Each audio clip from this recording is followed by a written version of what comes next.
4 especies comerciales de café dominan el mercado. Arábica representa entre 60 y 70% de la producción mundial, Robusta alrededor del 30% y Libérica y Excelsa conforman el 2% restante. También puedes encontrar café Peaberry comercializado como algo especial, pero el Peaberry no es realmente una especie. Más adelante en el video explicaremos qué es realmente. Este video desglosa qué hace única a cada especie, desde su clasificación científica hasta los sabores en tu taza. Entender estas diferencias explica las variaciones de precio, por qué ciertos cafés funcionan mejor con diferentes métodos de preparación y qué significan realmente esas etiquetas en las bolsas de café. Nuestra primera especie es Coffea arábica. Ese es el nombre científico que encontrarías en textos botánicos. Arábica contiene 44 cromosomas, mientras que otras especies de café tienen solo 22. Piensa en los cromosomas como un libro de recetas. Más cromosomas significan más instrucciones genéticas, lo que crea más compuestos de sabor potenciales. Por eso el arábica puede saber a arándanos en una región y a chocolate en otra, mientras que el robusta tiende a tener un sabor consistentemente fuerte y amargo, sin importar su origen.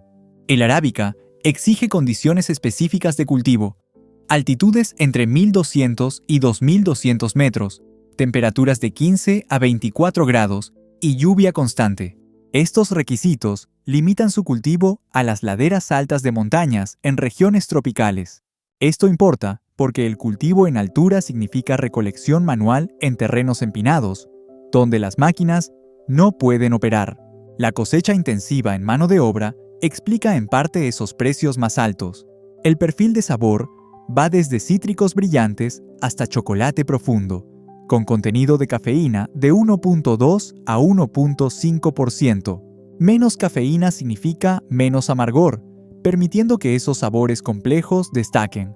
Los granos contienen más azúcares que otras especies, contribuyendo dulzura y caramelización durante el tostado. La uniformidad genética del arábica lo hace vulnerable a enfermedades. La roya del café puede acabar con fincas enteras. Esta susceptibilidad significa que los caficultores necesitan métodos de cultivo más cuidadosos, agregando otro factor de costo a tu café matutino. Coffea canephora, comúnmente llamado robusta, prospera donde el arábica batalla. Con 22 cromosomas, es genéticamente más simple, pero ambientalmente más resistente. La especie crece desde el nivel del mar hasta 800 metros y soporta temperaturas de hasta 30 grados. El robusta contiene entre 2,2 y 2,7% de cafeína, casi el doble que el arábica. Las plantas desarrollaron la cafeína como repelente de insectos, así que niveles más altos significan resistencia natural a plagas. Los caficultores gastan menos en pesticidas y pierden menos cosechas por insectos. Sí, más cafeína crea más amargor, pero la cultura italiana del espresso abraza esto. Sus mezclas tradicionales necesitan el golpe del robusta para cortar la leche. Los granos contienen más ácidos clorogénicos, compuestos que crean cuerpo y sensación en boca. Sin ponernos muy técnicos, estos ácidos sobreviven al tostado y producen la capa gruesa de crema en el espresso. El espresso de puro arábica a menudo decepciona a los italianos porque carece de esa espuma persistente. Vietnam cultiva el 40% del robusta mundial, transformando su economía agrícola en solo 30 años. La especie tolera el sol directo y la cosecha mecánica, haciendo rentable el cultivo a gran escala. Esto es lo que la mayoría de los puristas del café no te dirán. Existe robusta de calidad. Esto es lo que la mayoría de los puristas del café no te dirán. Existe robusta de calidad. Fincas en India y Brasil producen robusta de origen único, con notas de chocolate y nuez cuando se procesa cuidadosamente. El mundo del café de especialidad está empezando a notarlo. Juzgar todo el robusta por el café instantáneo es como juzgar todo el vino por el vino en caja. ¿Te está siendo útil? Suscríbete para más videos profundos sobre café y cuéntame en los comentarios qué especie prefieres. Leo todos los comentarios y me encanta escuchar sobre tus descubrimientos cafeteros. Coffea liberica casi salvó la producción asiática de café. Cuando la roya del café destruyó las plantaciones de arábica en la década de 1890, los caficultores recurrieron a esta especie resistente a enfermedades. En Filipinas lo llaman baraco, que significa jabalí, supuestamente porque se necesita fuerza similar para beberlo. Los árboles de Libérica se elevan a 20 metros, empequeñeciendo los modestos arbustos de arábica de 4 a 5 metros. Los granos también se ven diferentes, de forma irregular y notablemente más grandes. El sabor divide opiniones: ahumado, amaderado, con una inusual cualidad salada. Algunos detectan yaca, otros dicen tabaco líquido. Estos sabores únicos vienen de compuestos ausentes en otras especies. La producción comercial se mantiene pequeña porque esos árboles gigantes complican la cosecha. No puedes recolectar cerezas de café eficientemente de un árbol de 20 metros. Malasia y Filipinas mantienen el cultivo en parte por herencia cultural. Es el café del abuelo, no café de moda. Aquí es donde la taxonomía se pone interesante.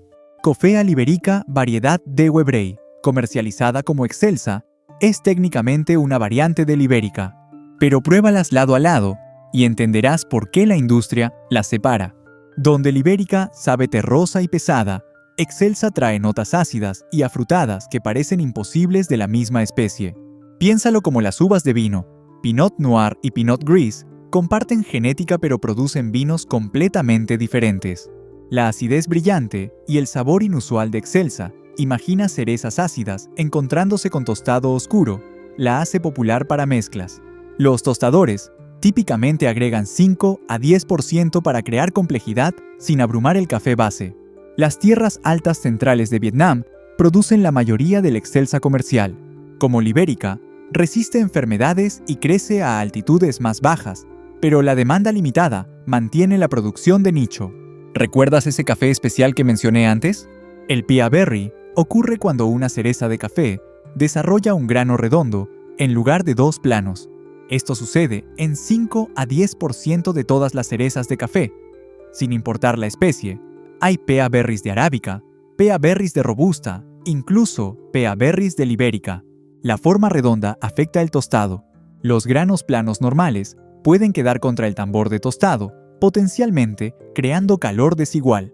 Los Pea Berries ruedan continuamente, teóricamente tostándose más uniformemente.